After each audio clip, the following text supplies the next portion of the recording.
Hi everyone, this is Sneha. जैसा कि last video में हम लोग ने द फ्रेंच रिवॉल्यूशन चैप्टर का समरी पढ़ा था, इस वीडियो में हम इस चैप्टर को डिटेल में पढ़ेंगे। तो स्टार्ट करते हैं अपना चैप्टर।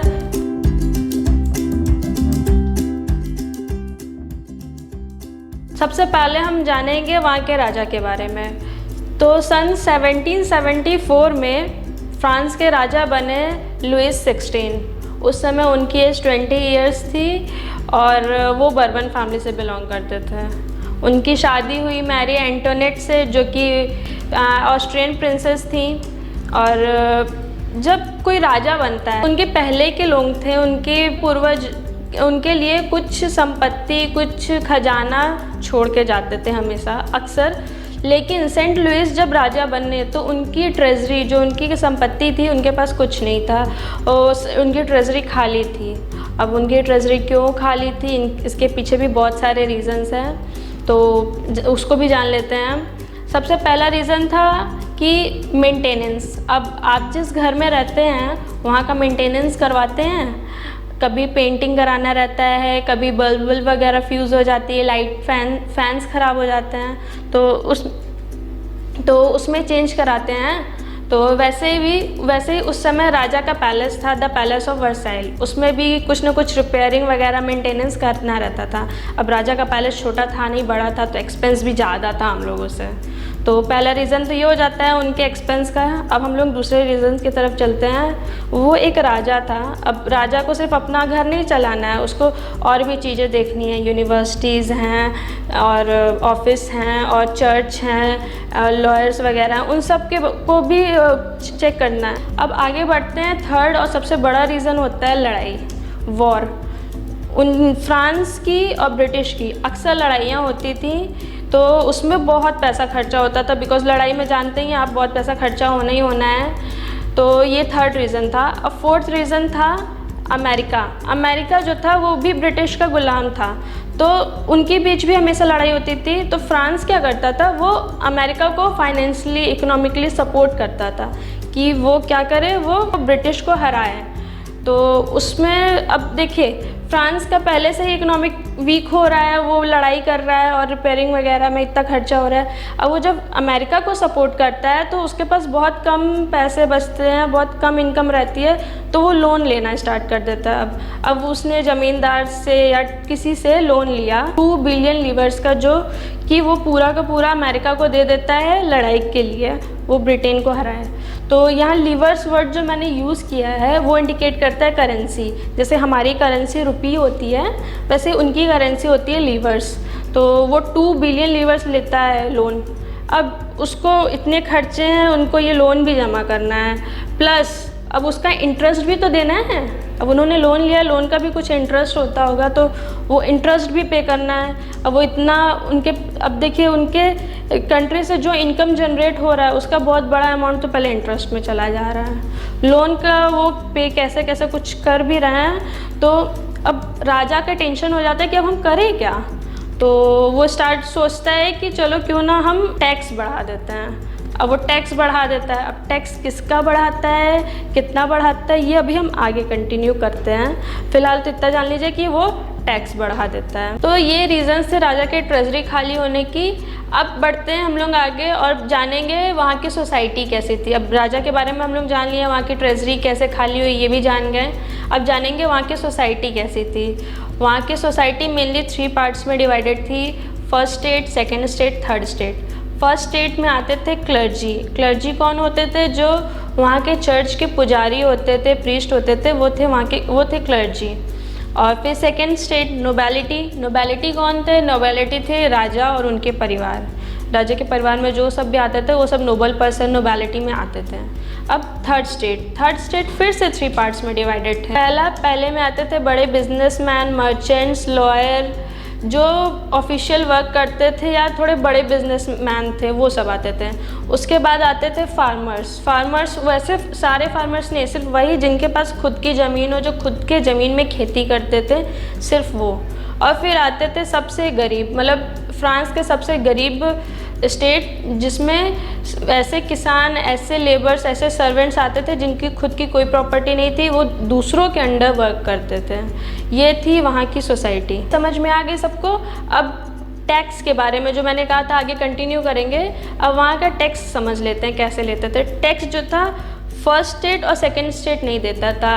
राजा के यहाँ एक रूल था मोनार्की सिस्टम में कि जो फर्स्ट स्टेट और सेकंड स्टेट है उसे बर्थ प्रिविलेजेस मिलेंगी कि उनको कोई टैक्स नहीं पे करना है। टैक्स किससे लिया जाता था? सिर्फ थर्ड स्टेट से। और थर्ड स्टेट आप जानते हैं गरीब लोग थे, सिर्फ उनसे टैक्स लिया जाता था। अब यहाँ पे आप देख रहे हैं पार्शियलिटी साफ साफ दिख रही है। जो फर्स्ट और सेकंड स्टेट जो प्रॉस्पेरस है, जो टैक्स पे कर सकती है, उनसे कोई टैक्स नहीं लिया जा रहा है। और जो थर्ड स्टेट है, जो देने में थोड़े असमर्थ है, जो अनकैपेबल हैं, उनसे टैक्स लिया जा रहा है। टैक्स भी दो तरह से लिए जाते थे। पहला था जो डायरेक्ट राजा लेता था और दूसरा था जो वहाँ की चर्च लेती थी। जो राजा लेता था उस टैक्स को टाइल्स कहते थे, और जो टैक्स चर्च लेती थी, कुछ टैक्स चर्च भी लेती थी, तो उसको टिट्स कहते थे। तो ये दो तरह से टैक्स लिए जाते थे। किससे लिए जाते थे? जो मैं अभी बता चुकी हूँ, थर्ड स्टेट से, जो कि इकोनॉमिकली बहुत वीक है। सिर्फ उनके साथ पार्शियलिटी यहाँ शो हो रही है। तो और एक यहाँ एक इम्पॉर्टेंट पॉइंट और है, फ्रांस में 90% लोग फार्मिंग करते थे, लेकिन उसमें से 60% फार्मर्स ऐसे थे जिनके पास ज़मीन नहीं थी, वो दूसरों के खेतों में काम करते थे। तो अब यहाँ पे और आपको पता चल रहा है, जो थर्ड स्टेट के लास्ट सेक्शन के कुछ लोग हैं, सर्वेंट्स फार्मर्स में से जो फार्मर्स है वो दिखा रहा है 60% लोग तो वहाँ के सिर्फ फार्मर्स थे, बहुत ज़्यादा गरीब थे, सिर्फ उनको लूटा जाता था।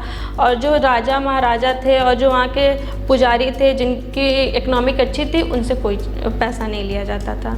तो यहाँ ये सब पार्शियलिटी है वहाँ की। तो आगे हम कंटिन्यू करते हैं। तो अब जानते हैं फ्रांस के लोगों के स्ट्रगल के बारे में। स्ट्रगल टू सर्वाइव, उन लोगों को अपनी लाइवलीहुड चलाने में क्या स्ट्रगल फेस करना पड़ता था। तो सबसे पहले उन लोगों की प्रॉब्लम थी पॉपुलेशन। तो फ्रांस की पॉपुलेशन 1715 में 23 मिलियन थी, और फिर उसके बाद 1789 में उनकी पॉपुलेशन हो गई 28 मिलियन। तो इस बीच 5 मिलियन का डिफरेंस आया, 5 मिलियन पॉपुलेशन बढ़ी फ्रांस की। तो आप यहाँ पे नोटिस 1789 ईयर में पहले भी एक बार बोल चुकी हूँ, ये कब का टाइम पीरियड है? जब फ्रेंच रिवॉल्यूशन स्टार्ट हुआ था। तो ये तब के हम लोग आ जाते हैं, तब पॉपुलेशन भी बढ़ गई है। अब जब पॉपुलेशन बढ़ेगी तो डिमांड बढ़ेगा, डिमांड बढ़ रहा है लेकिन कल्टीवेशन उतनी है। अब खेत पहले जितने थे अभी भी उतने ही हैं, खेत तो हम लोग नहीं बढ़ा सकते हैं, तो खेत उतने ही है, बल्कि कल्टीवेशन हार्वेस्टिंग कम हो गई। कम कैसे हो गई? नेचुरल डिज़ास्टर्स, मतलब कभी सूखा पड़ गया, कभी ओले पड़ गए, कभी बारिश हो गई। आप अक्सर न्यूज़ में सुनते होंगे बारिश में फसलें ख़राब हो गई, सूखा पड़ गया इसलिए इस बार की फसलें ख़राब हो गई। ये सब चीज़ें नेचुरल डिज़ास्टर्स हैं जिस वजह से कल्टीवेशन हार्वेस्टिंग कम हो गई। तो अब देखिए डिमांड बढ़ती जा रही है और कल्टीवेशन घटता जा रहा है। तो यहाँ पे ब्रेड की प्राइस बढ़ रही है, ब्रेड की प्राइस बढ़ गई मतलब महंगाई आ गई। अब महंगाई आ गई तो सरकार भी इस टाइम टैक्स बढ़ाने को सोच रहा है। वहाँ की मोनार्की सिस्टम के हिसाब से राजा भी सोच रहा है क्यों ना हम टैक्स बढ़ा देते हैं, अपने लोन्स वगैरह, अपने प्रॉब्लम सॉल्व करने के लिए वहाँ की सरकार सोच रही है कि हम टैक्स भी बढ़ा देते हैं। तो यहाँ पे कॉन्सेप्ट क्लियर हो रहा है, महंगाई कितनी बढ़ती जा रही है वहाँ की। सरकार टैक्स बढ़ा रही है और खाने की भी रेट बढ़ गया है, सारी दिक्कत आ रही है। तो इस टाइम पीरियड को कहते हैं सबसिस्टेंस क्राइसिस। वहाँ पे सबसिस्टेंस क्राइसिस आ गई। सबसिस्टेंस क्राइसिस क्या होता है? सबसिस्टेंस क्राइसिस ऐसा टाइम पीरियड या ऐसा सिचुएशन होता है जब इंसान की बेसिक नीड्स, जो अपने लाइवलीहुड को चलाने की बेसिक नीड्स होती है, जैसे रोटी कपड़ा मकान, ये इंडेंजर्ड हो रहा है, ये उनको नहीं मिल पा रहा है सही से। तो अब जब महंगाई बढ़ रही तो रोटी तो मिल नहीं रही, तो कपड़े मकान के बारे में तो बाद में सोचेंगे। सबसे बेसिक होता है रोटी, बेसिक में भी बेसिक। तो रोटी भी नहीं मिल रही है तो कपड़ा मकान बात की बात है। तो सबसिस्टेंस क्राइसिस आ गई। अब जब खाने की कमी हो रही है तो वहाँ के गरीब लोगों को आधा पेट खाना, जहाँ पूरे पेट खाते थे आधा पेट खाना खाएंगे तो वो बीमार पड़ेंगे। अब बीमार पड़ेंगे तो वीक होंगे तो वो जो पहले एफर्ट था वो अब नहीं दिखा पाएंगे। ये भी एक प्रॉब्लम हो रही है, बीमार होंगे, कुछ लोगों की डेथ हो जाएगी। तो अब देख रहे हैं यहाँ पे कितनी दिक्कतें आती थी उन लोगों को अपने सर्वाइवल चलाने के लिए। पहले तो खाने की कमी, फिर उसके बाद टैक्स भी सरकार बढ़ाती जा रही है, वो भी नहीं पे कर पा रहे हैं, तब उनके बीमार पड़ते जा रहे हैं। तो ये सब दिक्कतें थी वहाँ के सिर्फ गरीब लोग फेस करते थे, क्योंकि अमीर क्या करता था, उनको खाने की कमी नहीं होती थी। वो देखता था उनके पास पैसे है, जैसे अनाज आया वो तुरंत का तुरंत स्टोर कर लेते थे, महीने भर का, साल भर का वो अपने हिसाब से स्टोर कर लेते थे जैसा उनको समझ में आता था। तो ना तो वो बीमार पड़ेंगे, ना उनके साथ कोई दिक्कत नहीं होगी, उनको टैक्स भी नहीं पे करना है। तो ये सारी प्रॉब्लम्स सिर्फ थर्ड स्टेज को फेस करनी पड़ती थी। अब वहाँ के जो थर्ड स्टेज के लोग थे वो चाहते थे कि हम उनके खिलाफ आवाज़ उठाएं, हम डिफेंस करें अपने आप को। बट दिक्कत क्या आती थी, दिक्कत आती थी वहाँ पे प्रॉपर प्लानिंग नहीं होती थी। वहाँ पे प्रॉपर प्लानिंग नहीं होती थी कि वो प्रॉपर प्लान कर सके कि हम ऐसे ऐसे करेंगे। उनके पास वेपन्स की भी कमी थी कि वो वेपन्स इकट्ठा कर सकें, मतलब मीन्स एंड प्लानिंग की डिफिशियंसी थी वहाँ पे। दैट्स वाई वो लोग थर्ड स्टेज डिफेंस नहीं कर पाता था अपर स्टेजेस को, कि हम उनको खिलाफ लड़ें और कहें कि हमको भी बराबरी चाहिए, बट वो चाहते थे। तो जब अभी 1789 टाइम पीरियड की बात हो रही है, तो फ्रेंच रिवॉल्यूशन स्टार्ट हो गया है। उस टाइम पीरियड स्टार्टिंग टाइम में क्या होता था, जो वहाँ के थर्ड स्टेज के सबसे अपर पीपल्स जो नहीं होते थे, मर्चेंट्स थे, लॉयर थे, बिजनेसमैन थे, वो प्रॉस्परस थे, मतलब उनके पास पैसे थे, वो एजुकेटेड भी थे कि वो एक बार लड़ सकें। तो अब फ्रेंच रेवोल्यूशन तो स्टार्ट हो गया, अब उनको लड़ना है। तो वो जो सोसाइटी थी, उनके पास अच्छे खासे पैसे भी हो जाते थे और वो एजुकेटेड भी थे। वो क्या करते थे, वो गरीबों को, जो सबसे ज़्यादा गरीब हो, उनको इन्फ्लुएंस करते थे, उनको जागरूक करते थे कि हमें इक्वालिटी चाहिए और हमें भी अगर उनको टैक्स पे नहीं करने को मिल रहा है तो हमें भी टैक्स पे नहीं करना है। अगर हम टैक्स पे कर रहे हैं तो उनको भी टैक्स पे करना है। तो ऐसा सिस्टम वो लोग चाहते थे, तो उसके खिलाफ वो लोग खड़े हुए। थर्ड स्टेज के सबसे अपर सोसाइटी के वो लोग खड़े हुए, लोगों को जागरूक किए। तो ये जो सोसाइटी थी उनको मिडिल क्लास सोसाइटी कहा गया, और प्लस उनको मिडिल क्लास के साथ साथ उन्हें सोशल सोसाइटी भी कहा गया, सोशल ग्रुप भी कहा गया, कि वो लोगों को जागरूक करते थे। और मिडिल सोसाइटी क्यों कहा गया, क्योंकि वो बहुत अमीर भी नहीं थे कि राजा महाराजा के घराने के थे, वो एकदम गरीब भी नहीं थे, वो बीच में आते थे कहीं कि हाँ वो अपना गुजारा भी कर लेंगे, वो पढ़े लिखे भी हैं और उनको टैक्स भी पे करना था। तो ये सारी बातें थर्ड स्टेज के फर्स्ट ग्रुप की प्रॉपर्टीज़ की तरह आप लोग समझ लीजिए कि वो उन सब की खूबियाँ थी, जो कि फ्रेंच रिवॉल्यूशन का बहुत अच्छा पार्ट रही है। उसको आगे कंटिन्यू करने में बहुत बड़ा योगदान उन्होंने दिया है। उन्होंने लोगों को जागरूक किया कि हमें इक्वालिटी के खिलाफ खड़े होना चाहिए। और उनमें सबसे बड़ा रोल था दो फिलोसफर्स का। उनका नाम फर्स्ट थे जॉन लॉक और दूसरा मॉन्टेस्क्यू। तो जॉन लॉक ने एक बुक लिखी थी, टू ट्रीटीज ऑफ गवर्नमेंट, जिसमें उन्होंने बताया था कि जो अपर सोसाइटी को बर्थ प्रिविलेजेस मिलती है वो गलत है। उसके खिलाफ थर्ड स्टेज के सबसे गरीब लोगों को जागरूक किया, उनको बताया कि वो गलत है, हम टैक्स पे कर रहे हैं, उनको भी करना चाहिए। अगर जो अधिकार उनका है वो हमारा है, जो हमारा है वो उनका है, कोई डिफरेंस नहीं होना चाहिए, क्योंकि वो भी इंसान है, हम भी इंसान है। हमारे दो पैर हैं, उनके भी दो पैर हैं, हमारे दो हाथ हैं, उनके भी दो हाथ हैं, मतलब बेसिक चीज़ें सब कॉमन है। तो ये हाई सोसाइटी लोअर सोसाइटी या टैक्स में क्या डिफरेंस, तो वो अगर टैक्स हम देंगे तो वो भी देंगे।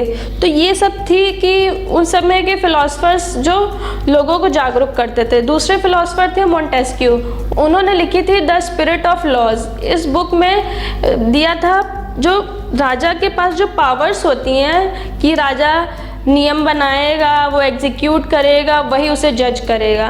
तो उस बुक में दिया था अगर एक इंसान के पास सारे पावर्स होंगे तो वो उसका मिसयूज़ कर सकता है, वो करप्ट हो सकता है, क्योंकि उसी को रूल्स बनाने हैं, उन्हीं को एग्जीक्यूट करना है, उन्हीं को जज करना है। तो वो कोई भी रूल बना सकते हैं और किसी को भी गलत से ही अपने हिसाब से जज कर सकते हैं। तो मॉन्टेस्क्यू क्या चाहते थे, वो ये चाहते थे कि जो पावर्स हैं वो डिवाइड हो जाएं, वहाँ की जनता जो थी वो वोट करे और और अलग अलग डिपार्टमेंट सेट हो जाएं, जैसे कि लेजिस्लेटिव जो कि नियम बनाएगा, एग्जीक्यूटिव जो नियम लागू करेगा, और जुडिशरी जो जज करेगा सही गलत। क्योंकि अगर ये तीनों मिक्स हो जाएंगे तो कोई इंसान क्या जज कर रहा है, क्या नियम बना रहा है, इसमें बहुत करप्शन होने के चांसेस होते हैं। तो ऐसा कुछ नहीं चाहते थे। वो लोगों को जागरूक करना चाहते थे फ्रीडम और इक्वलिटी के लिए, जो कि उन समय के सभी फिलोसफर्स का मेन मोटिव रहता था कि लोग फ्री रहे, फ्रीडम,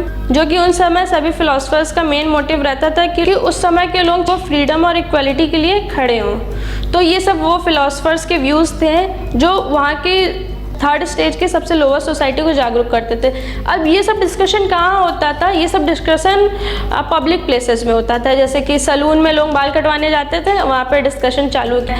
हमें जो बड़े मतलब जो राजा महाराजा कर रहे हैं वो गलत है, जो हम लोगों के साथ कर रहे हैं वो नाइंसाफ़ी है, हमें उसके खिलाफ खड़े होना चाहिए।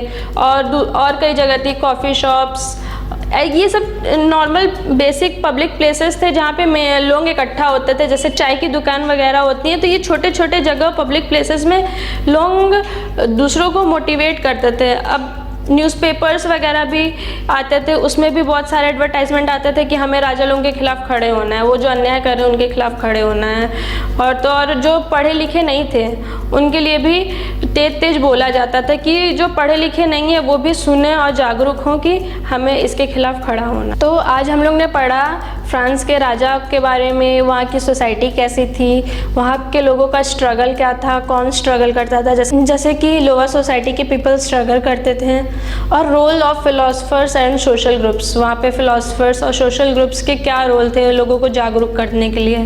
तो ये सब हम लोग ने आज पढ़ा। नेक्स्ट वीडियो में हम लोग जानेंगे आउटब्रेक ऑफ रिवॉल्यूशन। उसमें हम लोग पढ़ेंगे कि रिवॉल्यूशन जब स्टार्ट हुआ तो ऐसा क्या क्या हुआ, क्योंकि सिर्फ एक बार में नहीं रिवॉल्यूशन कंप्लीट हुआ था, बहुत लंबा टाइम पीरियड था। तो उसमें ऐसा क्या क्या हुआ कि वो मोनार्की सिस्टम हट के डेमोक्रेसी आ गई। ठीक है, फिर बाय बाय।